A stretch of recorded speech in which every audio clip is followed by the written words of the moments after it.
أعوذ بالله من الشيطان الرجيم بسم الله الرحمن الرحيم الحمد لله رب العالمين بارئ الخلائق أجمعين والصلاة والسلام على أشرف الأنبياء والمرسلين سيدنا ونبينا وحبيب قلوبنا وطبيب نفوسنا وشفيع ذنوبنا أبي القاسم محمد اللهم صل على محمد وآل محمد ثم الصلاة والسلام على آل بيته الطيبين الطاهرين واللعنة الله على أعدائهم أجمعين أما بعد فقد قال الله تبارك وتعالى وهو أصدق القائلين بسم الله الرحمن الرحيم أم يحسدون الناس على ما آتاهم الله فقد آتينا آل إبراهيم الكتاب والحكمة وآتيناهم ملكا عظيما صلوات على محمد وآل محمد وآل محمد.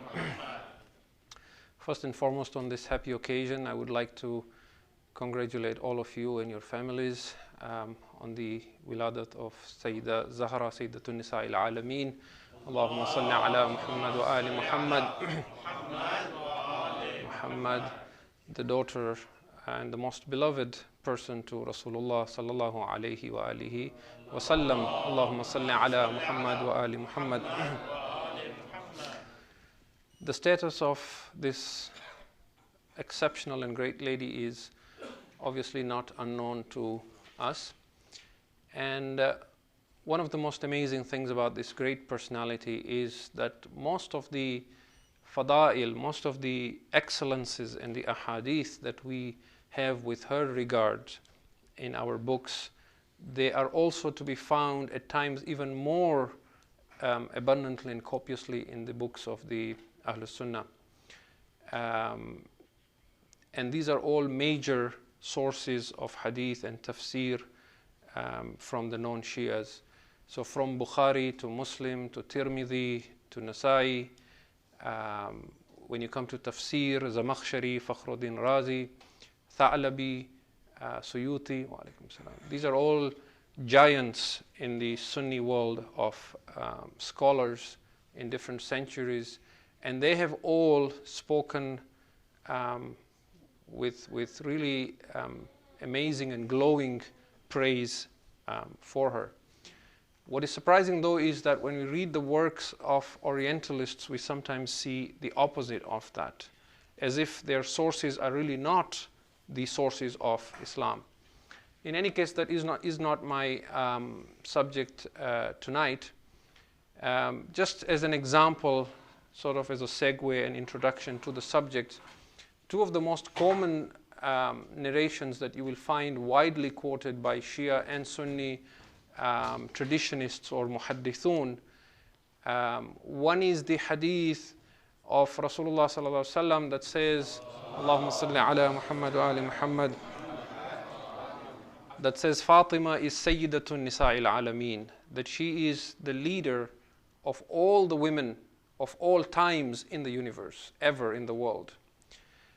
This is widely quoted by Shia and Sunni scholars. There is like no need to even verify the authenticity of such a narration. The other very common narration that you will find quoted by Shia and Sunnis is again the hadith of the Messenger of Allah, peace be upon him and his family, that says that the four most excellent women of all ever created by Allah are four. And he mentions in that Asiya bint Mazahim, the wife of Fir'aun, who was the foster mother of Musa alayhi salam, Maryam, the mother of Isa alayhi salam, and then Khadija bint Khuwaylid, the first and most beloved wife of the Prophet himself, and of course Fatimatu Zahra, Sayyidatun Nisa al-Alameen. Allahumma salli ala Muhammad wa ali Muhammad. Ali Muhammad. And this again is very widely quoted. We would need a whole separate session just to give you the references and say who has said what about these traditions.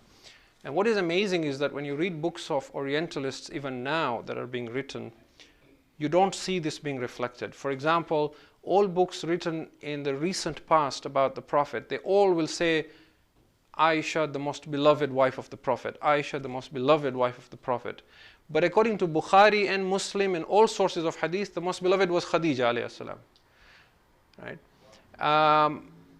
Or for example, again with regards to Aisha as the wife of the Prophet, the most beloved person to the Prophet. But the most beloved was Fatima. This is like undoubted when you read the books of hadith and tafsir. In particular, there are certain verses of Quran, you will find this being argued very strongly by the non-Shias. Just as an example, in Surah Al-Imran, verse 42, Allah praises the mother of Isa alayhi salam, Maryam. And He says that the angels said to, Allah sent the angels to Maryam to say, Ya Maryam, inna Allah astafaki wa tahharaki wa astafaki ala nisa'il alamin. O Maryam, Allah has chosen you and purified you and chosen you above the women of all the world. Twice chosen you. Istafaki wa tahharaki wa astafaki ala nisa'il alamin. Now there is a whole tafsiri debate on why istafaki is mentioned twice, in what sense is Maryam ala nisa'il alamin, and so on. But that again would be a digression to our subject. What is important for our concern tonight is that the Mufassirun, not the Shias, the non-Shias, have made a point to remind Muslims and to argue that Maryam was Sayyidatun Nisa'il Alameen only for her time. And even in that, she was not more excellent than Fatima. This is not the Shias arguing. In fact, if we start comparing the wives of the Prophet and the daughter of the Prophet, it comes across as being polemic. People might be offended. You're trying to create divisions between Muslims and Shias and Sunnis. But a scholar, for example, like Alusi, for those of you who are familiar with tafsir works, his work, Ruh al-Ma'ani, is held in very high regard. On this verse, and I should also mention that Alusi does not like the Shias very well. On other verses where there is issues that are of theological contention between the Shias and the Sunnis, he really takes the Shias to task. When he comments on this verse, he says, I wish to compare Fatima, Khadija and Aisha. And he brings in different sources from Suyuti and Ibn Asakir and all these other scholars until he proves absolutely without a doubt, without any request or being provoked in any way, he insists that you accept that the most excellent is Fatima and then Khadija and then Aisha. He argues on that very, very strongly. And he's not a Shia scholar. And he brings all the possible arguments that any Muslim might bring to prefer anyone else over Fatima alayhi salam and her mother, and then he argues against that. For example, the Sunni Muslims have a hadith that say that one day when Rasulullah sallallahu alaihi wasallam was sitting, Allahumma salli ala Muhammad wa ali Muhammad, with his wife Aisha, the angel Jibreel alayhi salam came to him. And Jibreel said to the Prophet, give my salams to Aisha. They have this famous hadith from, I'm not sure, Abu Huraira, or some narration they have that they hold in high regard. And the Prophet said to Aisha, oh Aisha, Jibreel is here, he gives you salams. And she said, and my salams as well to Jibreel. Now Alusi brings this hadith. Then he says, if you argue that Jibreel has given salams to Aisha, then I have proof that Allah has sent salams for Khadija. See, he argues on every point and brings a hadith, for example, from Suyuti and Ibn Asakir, that after the Prophet said the four women who are the most excellent are Asiya and Maryam and Khadija and Fatima, then the Prophet added, and the most excellent of them is my daughter Fatima al-Zahra, salawatullahi alayhi. Allahumma salli ala Muhammad wa ali Muhammad. Then of course, we have the Quran. When we talk of the ayat of Tathir, we talk of the ayat of Mubahala, we talk of Surah Al-Dahr, overflowing with the fada'il of this great lady. Then we come to the hadith of the Prophet himself and the narrations in history in how he treated her different from how a father would treat his daughter. It was more than just love for a daughter. For example, when a daughter enters the room, the father does not stand up in respect for his daughter. The daughter should stand up in respect for the father. But the Prophet, peace be on him and his family, would stand up to receive this daughter of his and kiss her hands and make her sit beside him. Both Shias and Sunni narrators report that when he left Medina on an expedition or a battle or for any reason, the last house he would visit is the house of Fatima. And when he returned to Medina, the first house he would go to would be the house of Fatima alayhi salam. So there are numerous of such traditions. And then Fatima tu bid'atum minni. Fatima is a piece of me. Man adaha fakad adani. Whoever hurts Fatima hurts me. Whoever angers Fatima angers Allah. And then the hadith of the Prophet, every man's progeny will continue through his sons, but my progeny continues through my daughter. And then the hadith of the Prophet, the Imams after me are 12, and they will all come through Fatima. And then the hadith of the Prophet, the Mahdi is from my descendants, his name shall be my name, and he shall be from the descendants of Fatima alayhi salam. These are all common ahadith mentioned by Shia and Sunni scholars. Now, when we establish this as a premise, when we establish this as a basis, and when we bring this to the forefront of our thought, that this lady is not an ordinary lady. She is exceptional in the history of the world, not just Islam. That when Allah Azza wa Jal wishes to introduce His own Prophet, He introduces him through her. He says, Hum Fatima, wa abuha wa ba'luha wa banuha. Allahumma salli ala Muhammad wa ali Muhammad. Which means she is the axis around which everything rotates. Not just the progeny and the family of the Prophet, but the Prophet himself. She is at the center.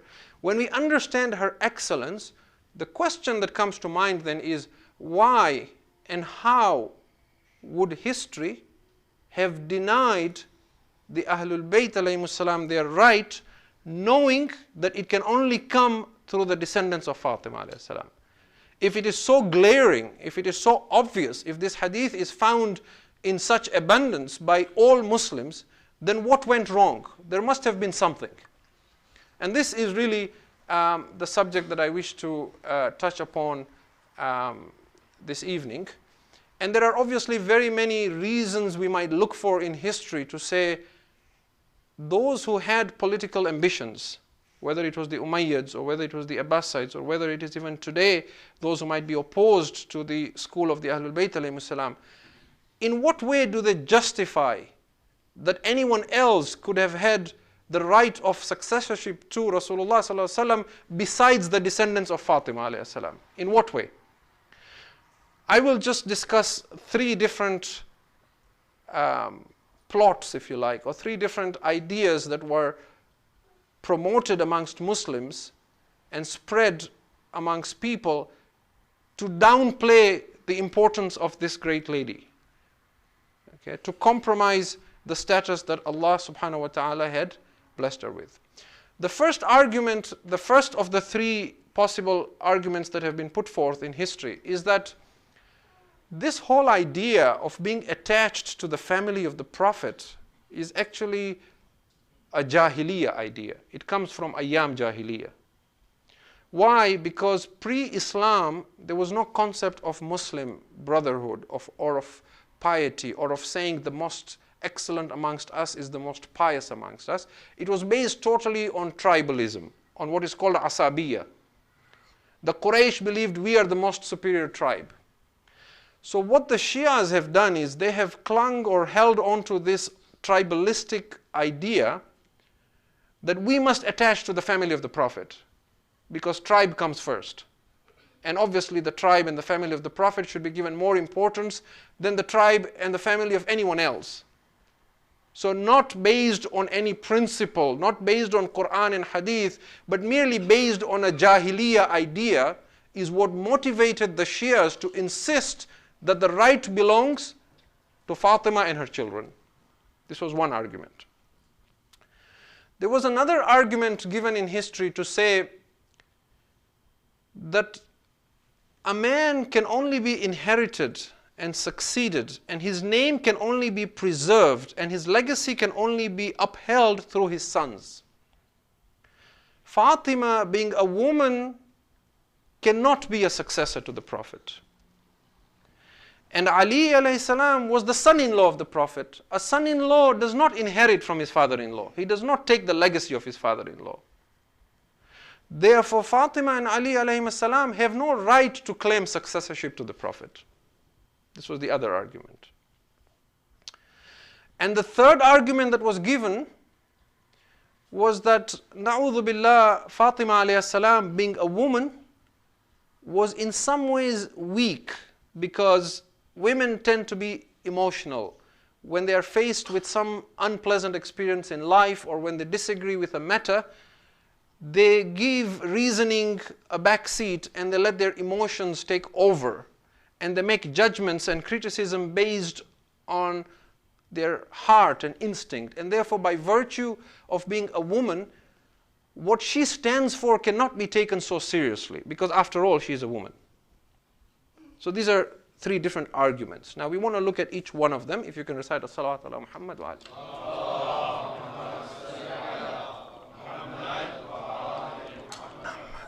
Let's talk about the first one. That this holding on to the Ahlul Bayt is a Jahiliyyah idea. It's tribalism. This idea is a modern argument. It's not so old. And it is largely pushed by the Wahhabis. It is not pushed by the Sunni Muslims. It is pushed by the Wahhabis who call themselves Salafis. That you are just being tribalistic. And I've heard this myself over the internet, scholars from the Wahhabis to say that this is why the Shias hold on to the Ahlul Bayt. What is most ironic is that Hijaz is ruled by a tribe. And they have renamed the country to Saudi Arabia, Saudi Al Saud.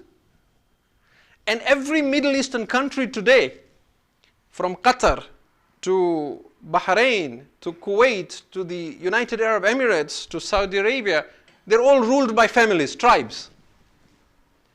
So who is following Jahiliyyah? This is a glaring example. The Shias have been Jahil 1400 years. Why do you hold on to Jahiliyyah? Why do you not choose your leaders based on piety and taqwa and principles of Quran and Hadith? This is the first argument. The second argument is that human beings have come to this planet, billions and trillions of human beings, and they exist today in billions, and they will continue to exist. But when we look at the history of guidance, of divine guidance, of hidayah from Adam alayhi salam until this day, we see that Allah has insisted on only one lineage or one lineage. There is one royal bloodline across human history. Only one. Why? You see, the Quran says that when you do tabligh, you should go from your own community. It doesn't say people should learn religion and then go and spread out and preach to the world. It says no. Why does not people from their own community go out and learn religion and then come back and warn their own community? Why? Because you are only perceptive to someone who you can identify with. If I come from a Khoja background, I can influence the Khoja community far better than if I was to go and speak to the Iranian community or the Arab community. Because they will identify with me. Even when I criticize them, they will not take it to heart. They will not say he's an outsider. They will say he's one of us. He feels for us. That is why he criticizes. But what is strange is that Allah did not send a prophet from the Chinese, go guide the people of China. A prophet from the South Americans or the Incas, go guide them there. He insisted on this one line from Adam. And in particular, because in the early prophets there is a simple line that flows to Nuh and Idris and so on. But once it comes to Ibrahim alayhi salam, from Ibrahim alayhi salam, it is only the Al of Ibrahim, Ismail and Ishaq. And then all the Anbiya alayhi salam flow from there. Why? This tells us that there is something special about this royal bloodline. It is not tribalistic. It is based on the purity of this line. It is based on what we recite in Ziyarat Warith. When we remember Imam Hussein alayhi salam, we say, وَأَشْهَدُ أَنَّكَ كُنْتَ نُورًا فِي الْأَصْلَابِ الشَّامِخَةِ وَالْأَرْحَامِ الْمُطَهَّرَةِ لَمْ تُنَجِّسْكَ الْجَاهِلِيَّةُ بِأَنْجَاسِهَا. This Jahiliyyah is idol worship. I bear witness that you have been a noor, that has flowed from one loin to another womb, to another loin, to another womb through history. You have not been touched by any form of ignorance. That purity is so important. I will demonstrate to you how important it is. We talked about how people will only identify with those who are of the same community. After Ibrahim alayhi salam, from his son Ishaq, he had a son called Yaqub. Yaqub had 12 sons, one of whom was Yusuf alayhi salam. So Yusuf is from Banu Israel. He is an Ibrahimi. He is from Ibrahim alayhi salam. Allah wants to send guidance to Egypt, to the people of Fir'aun. Now here there is a dilemma. What I would do if I was God is I would create a prophet amongst the Egyptians. If Yusuf grows up into an adult and then goes to Egypt, they will not listen to him because they will say he's an outsider. If you read the Quran, when Hud and Salih alayhi salam go to the qawm of Ad and Thamud, or when Lut preaches, or when Nuh preaches, or when Musa alayhi salam preach, they say, Ya qawmi, oh my people. They don't say, I've come from 2,000 miles away, I've been sent by God. So what Allah does is, Yusuf falls into a well. He is taken as a slave while he is a young boy. He grows up amongst the nobles of the Egyptians from the time he is a child. He becomes an adult amongst them so that they identify with him. He identifies with their culture. When he has gained their acceptance and won their confidence and they believe in him and in his integrity, then he tells them, stop worshipping idols, and they accept that message from him. There is something in this royal bloodline that Allah will take a child away from his family, hundreds of thousands of miles away, make him part of another community, and then make him a prophet. But he will not appoint a prophet from another bloodline. Nuh, the whole world drowns, but Nuh has to be saved because there is something in his blood. Hundreds and thousands of children are slaughtered by Fir'aun, but Musa is saved and raised in the palace of Fir'aun because there is something in him that flows in his veins. It is not recorded in any history that a man was thrown in fire and did not burn. But Ibrahim is thrown in the fire, he does not burn. Allah could have let him become shaheed and appointed another prophet from another line. But no, there is something in this. There is a nur in this line, in this family, that is flowing from before Adam. You see? Ibrahim puts a knife on Ismail. If you put a knife on anyone's neck and you rest assured it will not change into a lamb or a ram or a sheep. But Ismail has to be saved because there is something special about him. So this point is labored enough, but there is something special about this line. And we understand from this then that the association to the Ahlul Bayt alayhimus salam is not political. It is not tribalism. It is not based on Jahiliyyah. It is based on looking at history and saying Allah has chosen one family and one line and He wishes guidance to remain in this line. He has given them certain gifts because of which they and only they can guide people. And that is why we insist on holding on to the Ahlul Bayt alayhimus salam. Salawat ala Muhammad wa ala Muhammad. Ala Muhammad wa ala Muhammad. Which is also the verse of Quran that I began with. I started with the verse from Surah An-Nisa, chapter 4, verse 54, where Allah says, أَمْ يَحْسُدُونَ النَّاسَ عَلَى مَا آتَاهُمُ اللَّهُ. Are people envious? Are people jealous because of what He has given them? Now who are these them that He has given and what has He given them? فَقَدْ آتَيْنَا آلَ إِبْرَاهِيمَ الْكِتَابَ وَالْحِكْمَةَ وَآتَيْنَاهُمْ مُلْكًا عَظِيمًا. He has given the descendants of Ibrahim the book and wisdom, and He has given them a mighty dominion over people. And Imam Muhammad al-Baqir salawatullahi wa salamu alayhi, Allahumma salli ala Muhammad wa ali Muhammad, he says, we are Ali Ibrahim, and this Mulkan Azim is our imamat. But the point to remember here is that Allah is saying, are people jealous? I have given them book and wisdom. Who are you to say this is tribalism or this is this or that? But it is again not for every descendant of Ibrahim. Because the Banu Umayyah could also say we are descendants of Ibrahim. The Banu Abbas could also say we are descendants of Ibrahim. Ibrahim, when he was told by Allah, I make you a Nabi, he did not say, will my children become Nabi also? I make you a Rasul, he did not say, will my children become Rasul also? But when Allah said, Inni ja'iluka linnasi imama, I make you an imam over people, he immediately knew this was something special. He said, wa min dhurriyati, what about my descendants? Can you make them all imams? And Allah says, no. La yanalu ahdi dhalimin. This covenant will not come to the wrongdoers, to the unjust from your descendants. So first of all, this فَقَدْ آتَيْنَا آلَ إِبْرَاهِيمَ الْكِتَابَ وَالْحِكْمَةِ. When you want to know who from Ali Ibrahim are the ones who have been given mulkan azim, who have been given imamat, they should not be dhalimin. And they should have the kitab and the hikmah. They should have the knowledge of the book and the wisdom. They should be able to sit before anyone and say, Saluni, Saluni, qablan tafqiduni. Salawat ala Muhammad wa ali Muhammad wa ali Muhammad. In the interest of time, we come to our second argument. The second argument was that descendancy and successorship to the Prophet cannot come through Fatima alayhi salam because she's a woman. And it cannot come through Ali because he's the son-in-law. This argument was pushed by the Banu Abbas. Why? Because the Banu Abbas were descendants of Abbas, the uncle of the Prophet. This Abbas had a son called Abdullah ibn Abbas, who is well known in history as Ibn Abbas. This Ibn Abbas was actually a very close companion of Imam Ali alayhi salam. He was a student of Imam Ali alayhi salam. The Sunnis quote tafsir of Quran very widely. A lot of their tafsir is from Ibn Abbas, from Abdullah ibn Abbas. But Ibn Abbas took it all from Imam Ali alayhi salam. And Nahjul Balagha, there's a lot of references to this Abdullah ibn Abbas. So the Banu Abbas argued that because Fatima is a woman, we, the descendants of Abbas, are the closest relatives to the Prophet.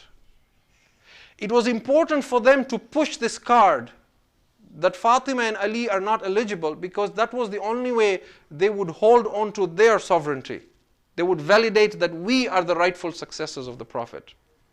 Now very quickly, before I respond to this, I want to just show you proof of this.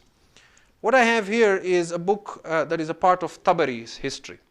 Usually when we quote Tabari, some of the Muslims who don't like the Shia, they say Tabari is not an authentic source. He has quoted many traditions that are not authentic from here and there, and we don't rely on Tabari.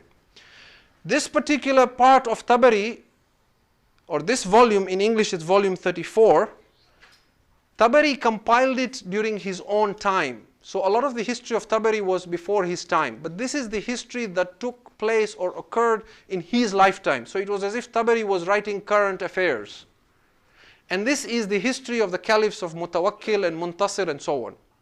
He is talking about the caliph Mutawakkil. Look at how important it was for the Banu Abbas to prove that Fatima and Ali alayhi salam are not deserving to be successors of the Prophet. A man by the name of Marwan Abu Simt was a poet. He comes to Mutawakkil and recites some poetry, for which Mutawakkil rewards him generously. Now before I quote the few verses or stanzas of the poetry, let me tell you what he was given as a reward.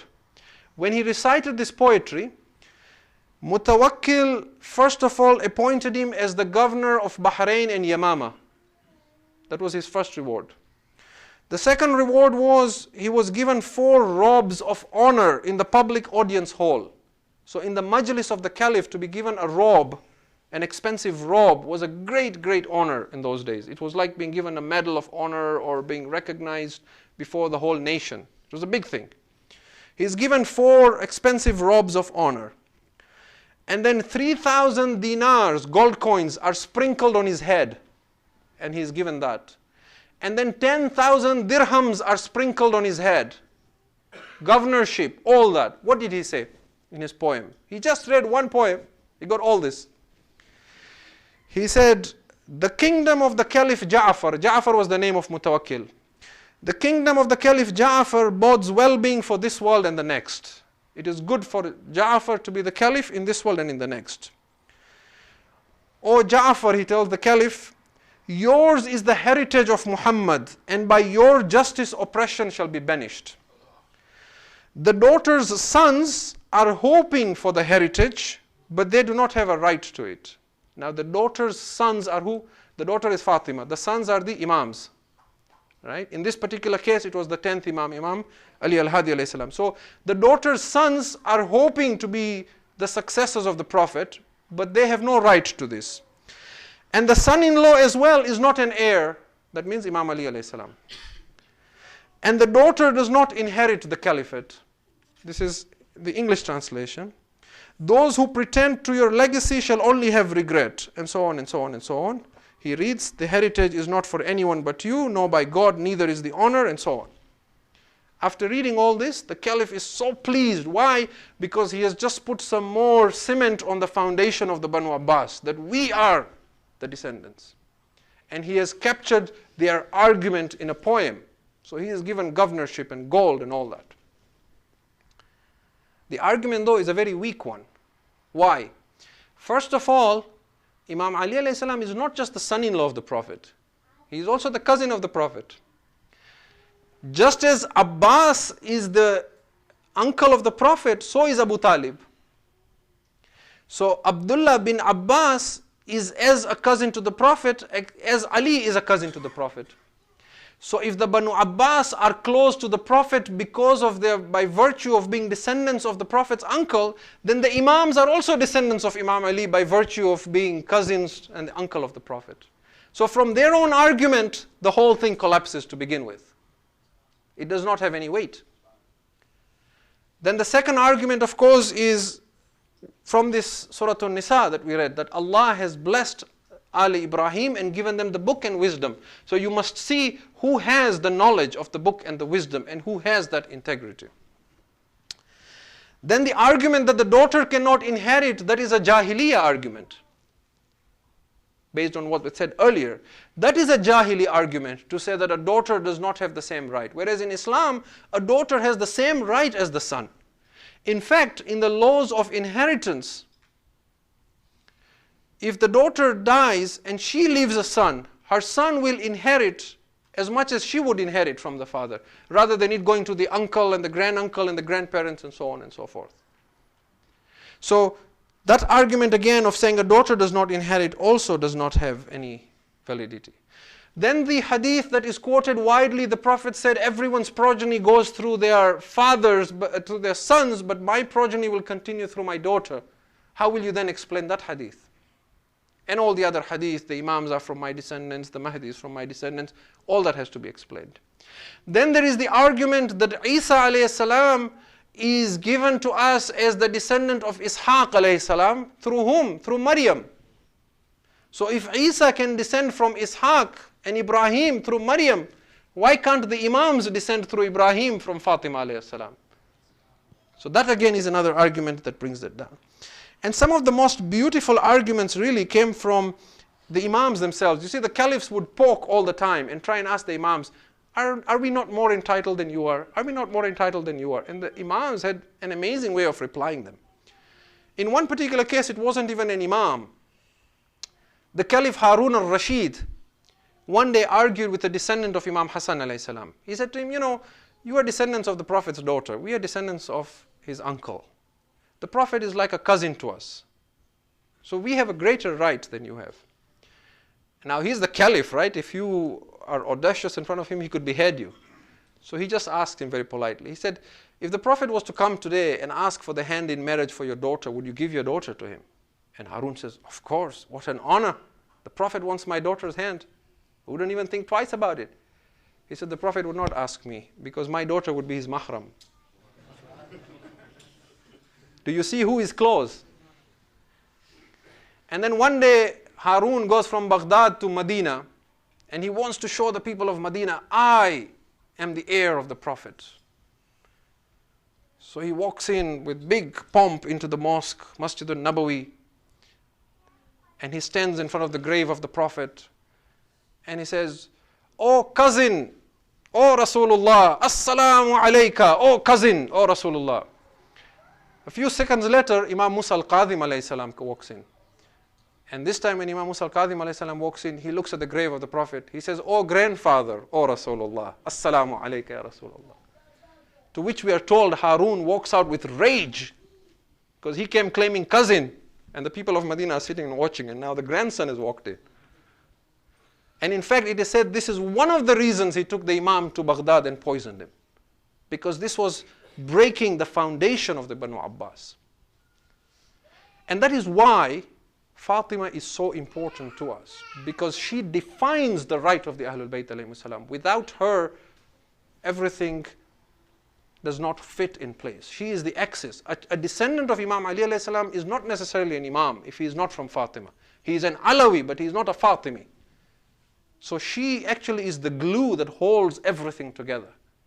Okay, and then the final point that I come to, and I won't take too much of your time, was this argument to say that she is weak as a woman and emotional.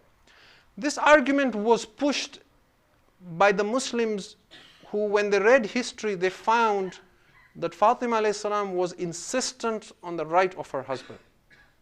And she refused to budge on that. You see, when it comes to the issue of Imam Ali alayhi salam and whether he pledged allegiance to Abu Bakr or not, Muslims have different opinions. Even the Orientalists and scholars. The Shias Khair say that the Imam did not pledge allegiance at all to the first Caliph.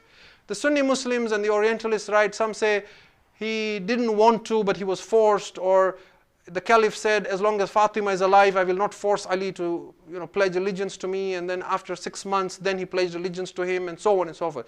But nobody argues about the stand of Fatima alayhi salam.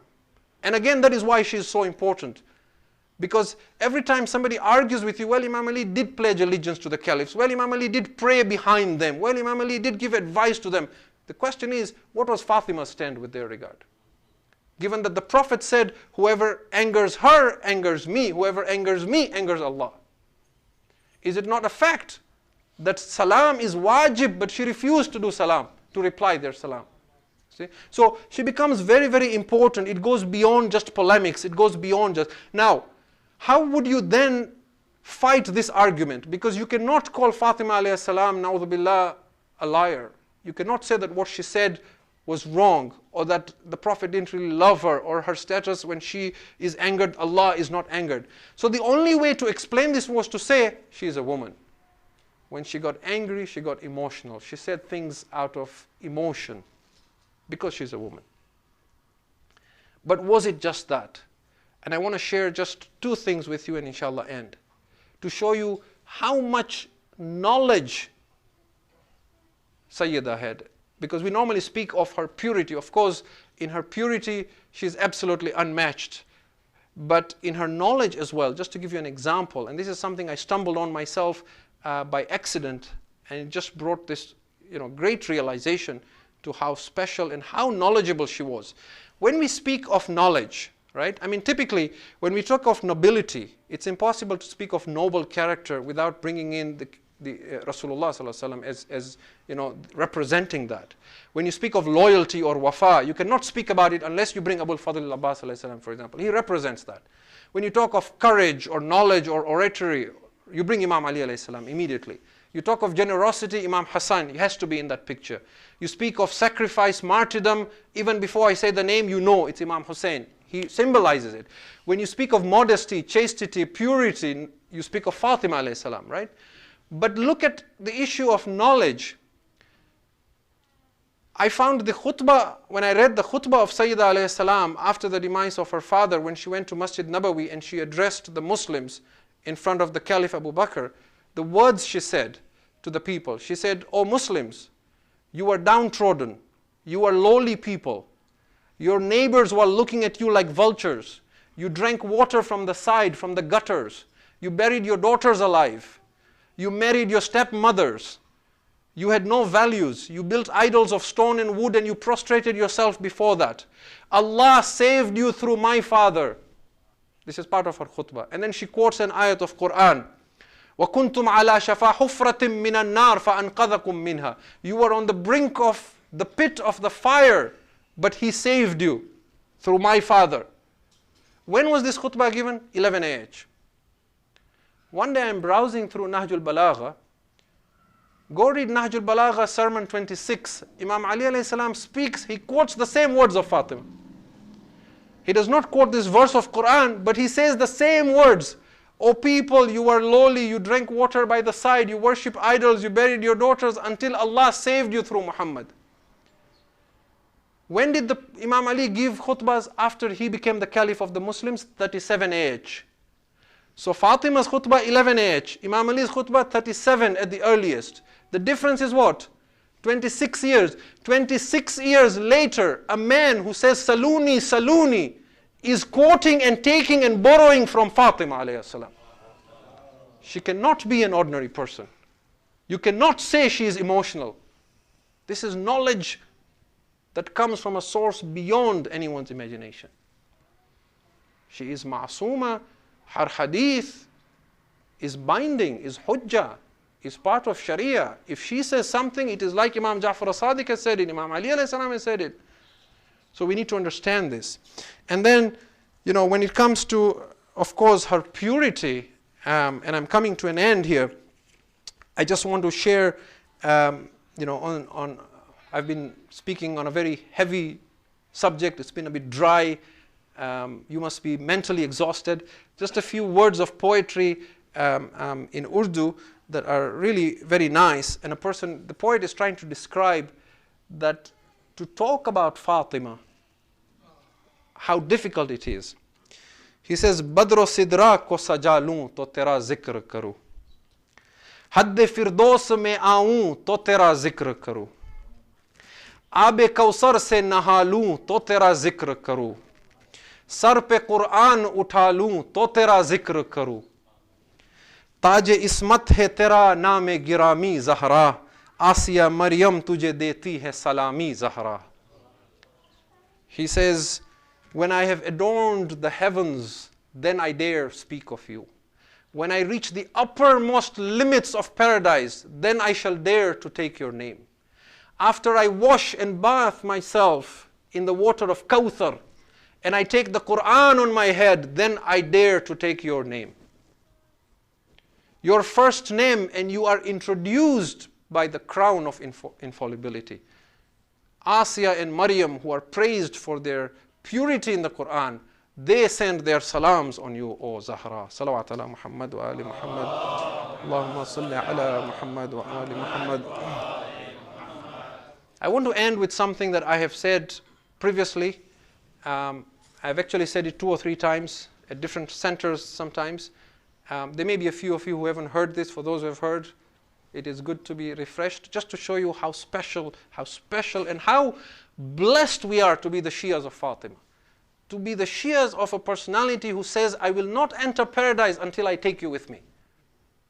Okay? She is really our enemies know her value. That is why they try and water down her importance. We don't know her value, right? A scholar has explained this in a very beautiful way. He says, look, the Prophet of Islam said that a son is a blessing, is a ni'mah, but a daughter is a mercy, is a rahmah. And on the day of judgment, Allah will question you about His blessings, but not about His mercy. In other words, the Prophet was describing how a daughter is a rahmah. Okay? So this is one hadith.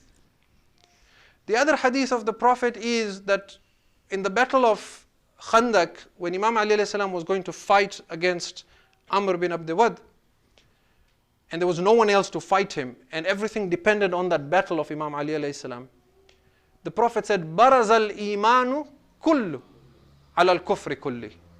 Complete iman has now gone forward to fight against complete kufr.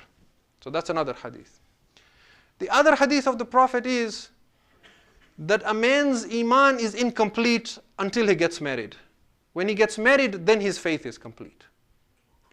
The other hadith of the Prophet ﷺ is that the feet of a mother are Jannat for her children. The other hadith of the Prophet ﷺ is Al-Hasan wal-Husayn Sayyida Shababi Ahl al-Jannah.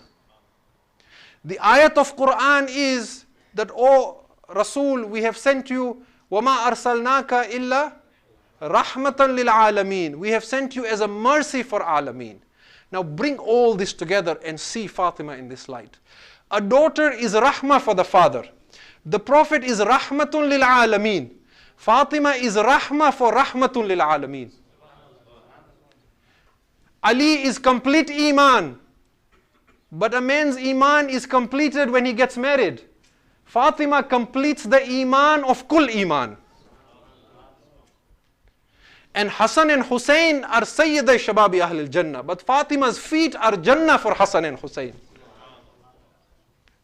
How then do you describe a lady who is Rahmah for Rahmatul lil Alameen, who completes the Iman of Kul Iman, whose feet is Jannah for Sayyida Shababi Ahlul Jannah?